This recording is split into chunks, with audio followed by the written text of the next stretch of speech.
कुठल्याही व्यवसायाचं एक आर्थिक गणित असतं. ते आर्थिक गणित जर तुम्हाला समजलं नाही तर या व्यवसायात तुम्हाला कधीही फायदा होऊ शकत नाही.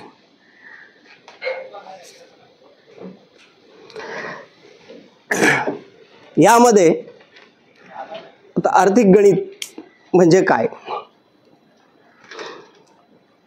सर्वात महत्त्वाची गोष्ट, आपण यूट्यूब बघतो, फेसबुक बघतो, इंस्टाग्राम बघतो.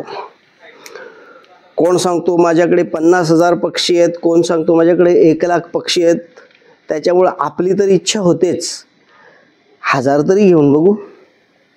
बरं, 1000 पक्षी घेणं म्हणजे काय खूप मोठी इन्व्हेस्टमेंट नाही आहे ना. एक दिवसाचा पक्षी जर घेतलात तुम्ही तर क्रॉसब्रीड जर घेतले तर 25 रुपयाला पिल्लू येतं. 1000 पक्ष्यांचे किती होतात? 25,000. प्युअर गावठीची पिल्लं 50, 55, 60 रुपयाला मार्केटमध्ये, 60 रुपये जरी पकडलं तरी किती होतात? 1000 पक्ष्यांचे 60,000 रुपये. विकणारे पण तुम्हाला कॅल्क्युलेशन असंच देतात. 1000 पक्षी घेतले, 6 महिने वाढवले, 500 रुपयाला पक्षी विकला, 5-10 लाख रुपये आले. 60,000 रुपये खर्च करून 5 लाख रुपये येत आहेत. कोणीही त्याच्या मागे धावतो.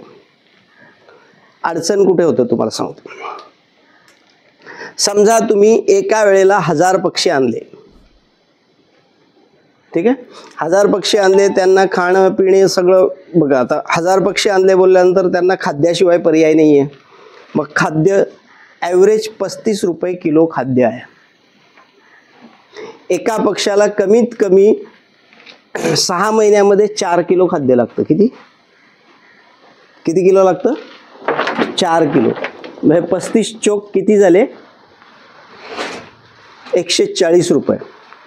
60 रुपयाचं पिल्लू, 200 रुपयात तुमचा कोंबडा तयार झाला. 6 महिन्यामध्ये त्याला वाढायला कमीत कमी 4 किलो खाद्य लागतं. 6 महिने. ते नका लिहून घेऊ, ते आपल्या कामाचं नाहीये. बरोबर आहे. म्हणजे साधारण 140 रुपयाचं खाद्य आणि 60 रुपयाचं पिल्लू प्लस 10-20 रुपये अदर खर्च, म्हणजे 220 रुपयाला तुमचा पक्षी तयार झाला. बरोबर आहे. तर 6 महिन्यांनी काय झालं? पक्षी 1 किलोचा तयार झाला विकायला. पण आपल्या व्यवसायामध्ये सर्वात जास्त चांगला भाव कुठे मिळतो? लोकल मार्केटला. तुम्ही जो 500-700 रुपयाला कोंबडा विकताय तो कुठे विकताय? तुमच्या घरी बसून, तुमच्या स्थानिक एरियामध्ये.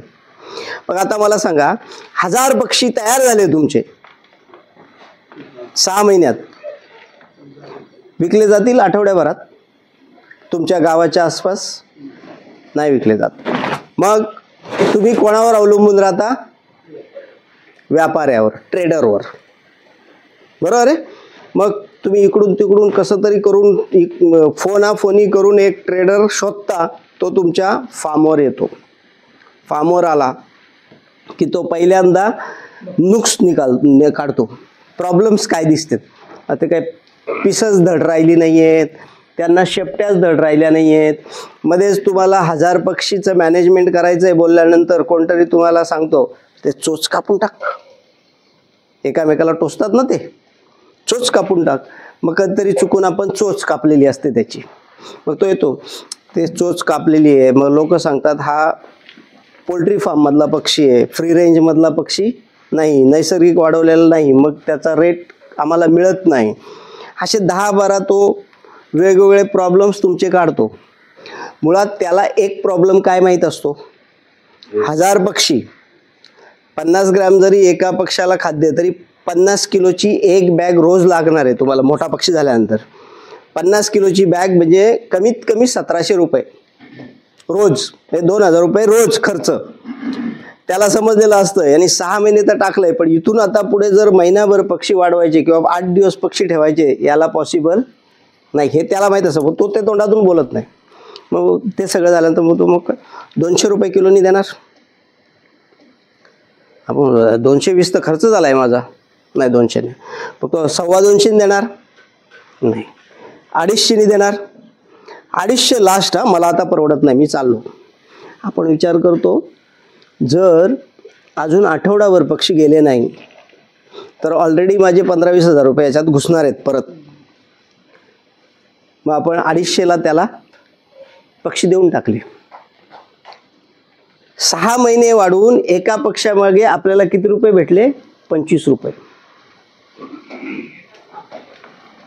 मग 25 रुपये भेटले की आपण काय किती रुपये आले? 1025 म्हणजे किती झाले? 25,000 रुपये आले.